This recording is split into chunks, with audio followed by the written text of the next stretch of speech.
Pressure ulcer और normal language में बोलते हैं बेड सोर, बहुत ही कॉमन प्रॉब्लम्स हैं उन पेशेंट्स में जिनको कि चलने फिरने में प्रॉब्लम है, जो ज़्यादातर बेड रिडन हैं, मे बी एज की वजह से या फिर कोई स्पाइनल कॉर्ड में कोई नर्वस कोई प्रॉब्लम हो गई है, चोट लग गई है, या कोई फ्रैक्चर्स हैं जिसकी वजह से उनको ज़्यादातर ये मतलब डॉक्टर्स ने ही सलाह दी है कि आप अभी बेड से नहीं उठ सकते हैं। सो ऑल दीज पेशेंट्स, इन सब पेशेंट्स में जो बेड रिडन है, इनमें प्रेशर अल्सर या बेड सोर हो सकते हैं। सबसे पहला कॉमन क्वेश्चन कि बेड सोर होते क्यों हैं। स्किन जो अपनी कांटेक्ट में बेड के साथ में रहती है, जैसे कि लेटने के टाइम अगर सीधा लेटे हों तो पीठ जो है वो ज़्यादा कांटेक्ट में रहेगी, अगर एक साइड में लेटे हैं तो ये है, या फिर लैटरल पार्ट हिप का जो है उस पे ज़्यादा प्रेशर पड़ेगा, या कभी कभी जो हील होती है, जो पाँव का हील है, वहाँ पे ज़्यादा प्रेशर पड़ता है। तो जो भी पार्ट जो है ज़्यादा डिपेंडेंट है, ज़्यादा कांटेक्ट है बेड के साथ में, उस पे ही प्रेशर अल्सर्स ज़्यादा देखने को मिलते हैं। प्रेशर अल्सर्स होते क्यों हैं? यूजुअली प्रेशर अल्सर्स तब होते हैं जब सबसे पहली बात कि जो स्किन है, जो भी डिपेंडेंट एरिया में स्किन है, उसके साथ में किसी और चीज़ की, फॉर एग्जांपल्स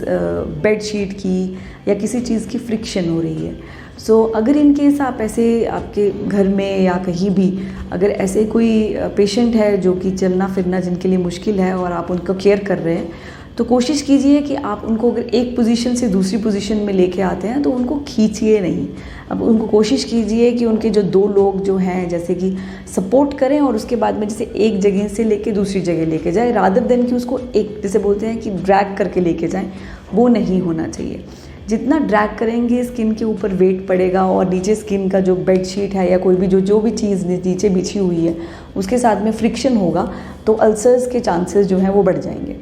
नंबर 2, जब भी स्किन के आसपास में किसी और चीज़ की वजह से कंटेमिनेशन होता है, फॉर एग्जांपल स्वेटिंग की वजह से, यूरिन की वजह से, स्टूल्स की वजह से, या इन्फेक्शन है तो पस की वजह से, जब भी कोई चीज़ ऐसी लगी रहती है जो कि मॉइस्चर उसका बढ़ा दे, तो उसकी वजह से चांसेस स्किन के ख़राब होने के और उसमें जो ज़ख़म है उसके इंक्रीज़ होने और ज़ख़म बढ़ने के चांसेस जो हैं वो ज़्यादा हो जाते हैं। तो आसपास की स्किन जो है वो कंप्लीट जैसे बोलते हैं ड्राई होनी चाहिए और कंटामिनेशन उसमें नहीं होना चाहिए। Next point is hard surface in contact with the skin. For example अगर इन केस हम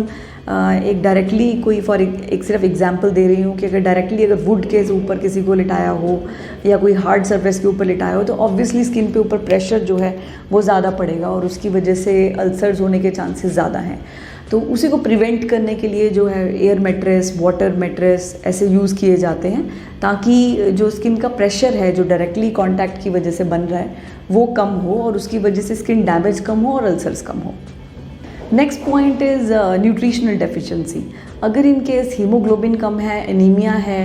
देन एल्बुमिन जिसको बोलते हैं प्रोटीन कम है बॉडी में, विटामिन सी कम है जिसकी वजह से स्किन पे इफेक्ट होता है, तो अगर ये चीज़ों में कमी है तो जो नॉर्मल जैसे हमारी स्किन अगर रेजिस्टेंट होगी तो इन सब में बिकॉज वो न्यूट्रिशनल डेफिशिएंसी है या किसी और चीज़ की डिजीज़ की वजह से डेफिशिएंसी है तो चांसेस हैं कि वो जो घाव हैं और जो अल्सर्स हैं वो बढ़ जाए या फिर वो बन जाए रादर देन कि अगर नॉर्मल स्किन पे शायद वो ना बने। तो न्यूट्रिशनल डेफिशिएंसी एक मेजर कारण है जिसकी वजह से अल्सर बनते हैं।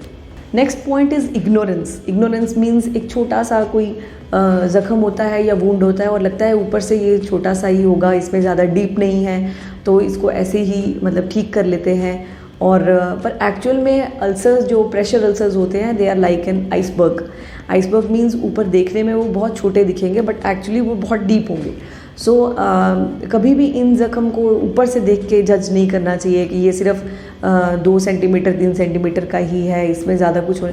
ये यूजुअली जो है ज़्यादा डीप होते हैं रादर देन कि ऐसे स्प्रेड हो, ज़्यादा स्प्रेड डीप डेप्थ की तरफ होते हैं। सो इन अल्सर्स को अच्छा है कि आप शुरुआत में जब आपको नोटिस हो रहा है कि स्किन में रेडनेस हो रही है या स्किन की ऊपर की लेयर निकल रही है उस टाइम पे ही आप इनको डायग्नोज करके और इनको जज करके कि इसमें कुछ दिखा लेना चाहिए तो कंसल्टेशन आप ले लीजिए रादर देन कि आप वेट करें कि वो और ज़्यादा वो डीप हो जाए या फिर वो बड़ा हो गया, वो ऑलरेडी बड़ा हो गया है उसका वेट करें, वो वेट नहीं करना चाहिए। सो treatment options for the pressure ulcers, अगर इन केस बहुत नया है, सिर्फ स्किन पे रेडनेस है, तो सिर्फ ये सब सारे जो चीज़ें मैंने बताई, ये प्रिकॉशंस लेने के साथ में और लोकल वूंड के ऊपर कुछ दवाइयाँ लगाने से ये ठीक हो जाएगा। अगर इन केस वो बहुत ज़्यादा डीप है तो उसको निकाल के और उसको ज़ख़म को किसी ना किसी तरह से भर के उसको कोशिश करें कि ताकि जो चमड़ी है वो ऊपर आ जाए। अगर इन केस बहुत पतली चमड़ी ऊपर से चाहिए होगी तो ग्राफ्टिंग हो सकती है। अगर इन केस कोई ज़्यादा वो डेप्थ में है तो लोकल आसपास में से कोई मोटा फ्लैप, कोई मसल कवर कुछ करके या कहीं और से कोई और फ्लैप लेके और उसको लगाया जा सकता है। सो इट डिपेंड्स कि उसकी थिकनेस कितनी है और उसकी डायमेंशन कितनी है, कितना लंबा है उससे और कितना चौड़ा है, उसके हिसाब से अल्सर का ट्रीटमेंट जो है वो पॉसिबल है।